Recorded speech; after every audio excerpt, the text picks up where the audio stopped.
Hey everybody, welcome back for another Tuesday Tips with Ron. As we get further into spring and we start thinking about using that smoker or grill again, one of the first things you got to do is you got to clean it. So I've got some different products here today that I want to talk about that'll help you getting that grill ready. If it's been sitting all winter or even if you've been using it, you can use these also throughout the year. It's kind of a fine line when people ask us, I want to clean my grill. The only thing that I like to really keep nice and clean are the grates. Inside, especially in a smoker, you're going to get kind of a patina and you'll see it'll get real shiny black. And that's a very good thing to happen. That's a coating on the inside of that grill that is going to hold the smoke in there as far as any flavoring. It's not going to rust, anything like that. That's a good thing.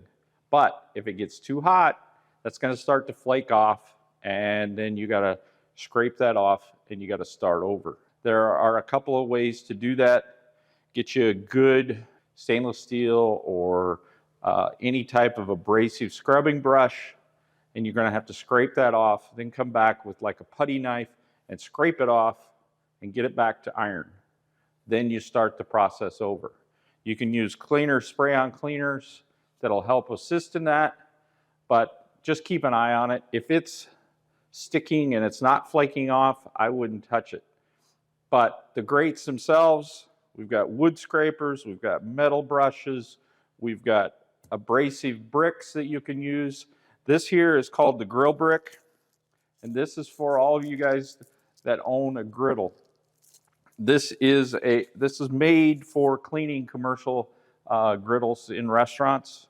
You simply go back and forth over that griddle, and this will bring it back to clean. One thing you'll have to do after you do that, if you have a steel griddle, is you're going to have to oil it, heat it up, and reseal it. Otherwise, it's going to rust. So keep all those things in mind.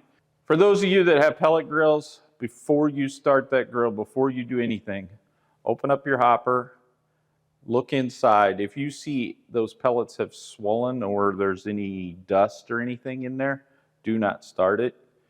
Take a vacuum, a shop vac of some sort, get all of those pellets out of that grill.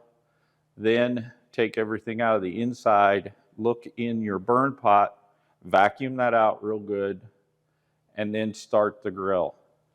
If you've got any swollen pellets in there, you need to get those worked out of that auger before you add any more pellets. That's going to help you with the startup, especially if this thing has been sitting, let's say, since New Year's. So take a look at that. It's going to save you a lot of problems down the road.